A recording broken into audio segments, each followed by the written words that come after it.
When the saints in heaven shall look upon the damned in hell, it will serve to give them a greater sense of their own happiness, seeing how vastly different their case is from their own. The view of the doleful condition of the damned will make them the more prize their own blessedness. When they shall see how dreadful the anger of God is, it will make them the more prize his love. They will rejoice so much the more that they are not the objects of God's anger, but of his favour, that they are not the subjects of his dreadful wrath, but are treated as his children, are taken near to him, to dwell in the everlasting embraces of his love. When they shall see the misery of the damned, it will give them a great sense of the distinguishing grace and love of God to them, and that God should from all eternity set his love on them, and make so great a difference between them and others who are of the same species with them, are no worse by nature than they, and have deserved no worse of God than they. When they shall look upon the misery of the damned, and consider how different their own state is from theirs, and that it is only free and sovereign grace that makes the difference, what a great sense will this give them of the wonderful grace of God to them, and how will it heighten their praises! With how much greater admiration and exaltation of soul will they sing of the free and sovereign grace of God to them! When they shall look upon the damned and see their misery, how will heaven ring with praises of God's justice towards the wicked, and his grace towards the saints! And with how much greater enlargement of heart will they praise Jesus Christ their Redeemer, that ever he was pleased to set his love upon them, his dying love, and that he should so distinguish them as to spill his blood, and make his soul an offering, to redeem them from that so great misery, and to bring them to such exceeding happiness. With what love and ecstasy will they sing that song in Revelations 5, 9 and 10, Thou art worthy, for thou wast slain, and hast redeemed us to God by thy blood, out of every tongue and kindred and people and nation, and hast made us unto our God kings and priests. One end which the Apostle mentions why God appointed vessels of wrath is the more to make known the wonderfulness of his mercy towards the saints. In Romans 9, 22 and 23, there are two ends mentioned. What if God, willing to show his wrath and to make his power known, endured with much long suffering the vessels of wrath fitted to destruction? That is one end. Then another is mentioned immediately after, and that he might make known the riches of his glory on the vessels of mercy, which he had afore prepared unto glory. Application. 1. Hence we may learn how just and righteous God is in the destruction of those who bring forth no fruit to God, seeing there is no other way in which they can be useful, or in which the end of their being can be obtained. Certainly it is most just that God should thus dispose of them. Why should God be frustrated of his end through their perverseness? If men will not do the work for which he hath made and fitted them, if they, through a spirit of opposition and rebellion against God, refuse, yet why should God suffer himself to be disappointed of his end in making them? It doth not become the infinite greatness and majesty of God to suffer himself to be disappointed and frustrated by the wickedness and perverseness of sinful worms in the dust. If God should suffer this, it would seem to argue either a want of wisdom in God to fix upon a good end, or a want of power to accomplish it. God made all men that they might be useful, and if they will not be useful in their conduct and actions, how just is it that God should make them useful in their sufferings? God made all men for his own glory, and if they, contrary to the revealed will of God, refuse to glorify him actively and willingly, how just is it that God should glorify himself upon them in what he doth with them? It hath been shown that there is no other way wherein this can be done, but by their destruction. Surely, therefore, it must be just and righteous that God should destroy them.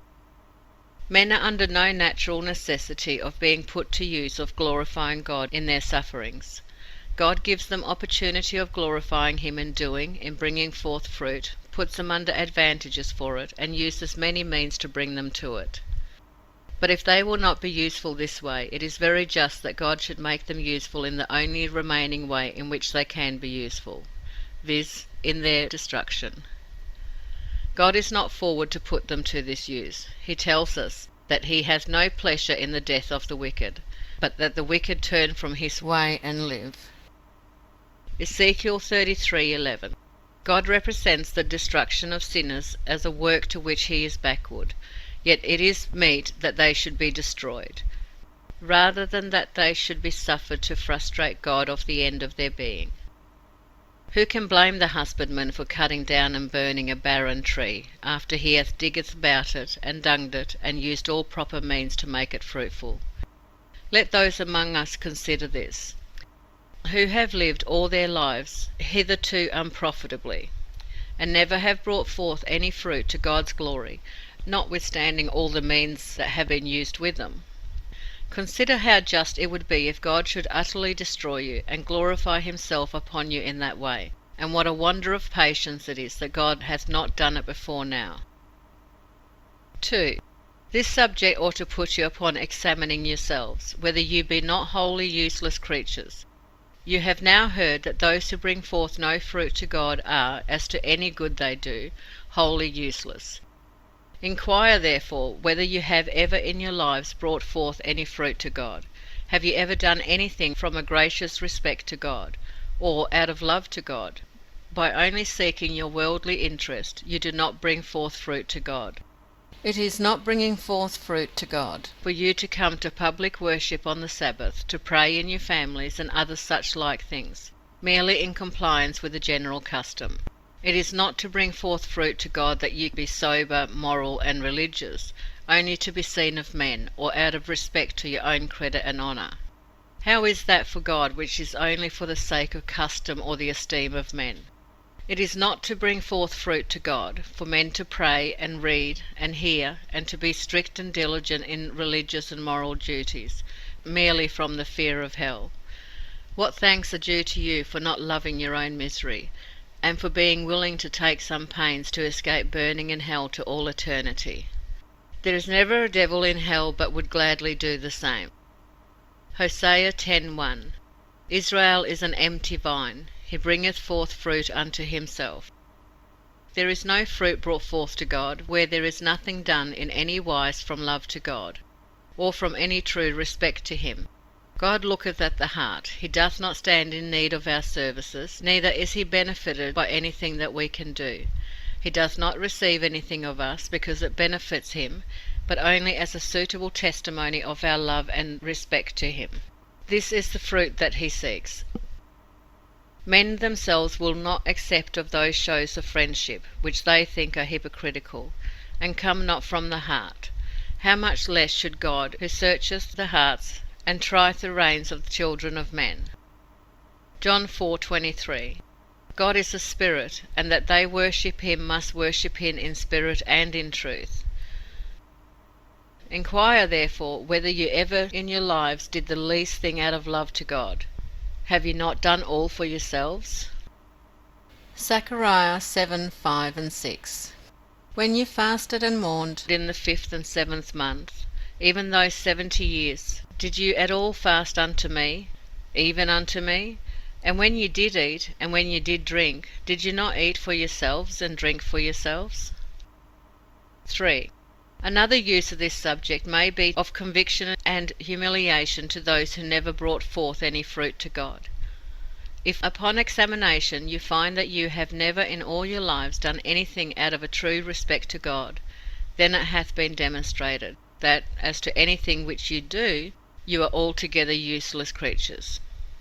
And consider what a shameful thing it is for such rational beings as you are, and placed under such advantages for usefulness, yet to be wholly useless and to live in the world to no purpose. We esteem it a very mean character in any person, that he is a worthless, insignificant person, and to be called so is taken as a great reproach. But consider seriously whether you can clear yourselves of this character. Set reason to work. Can you rationally suppose that you do in any measure answer the end for which God gave you your being, and made you of a nature superior to the beasts? But that you may be sensible what cause you have to be ashamed of your unprofitableness,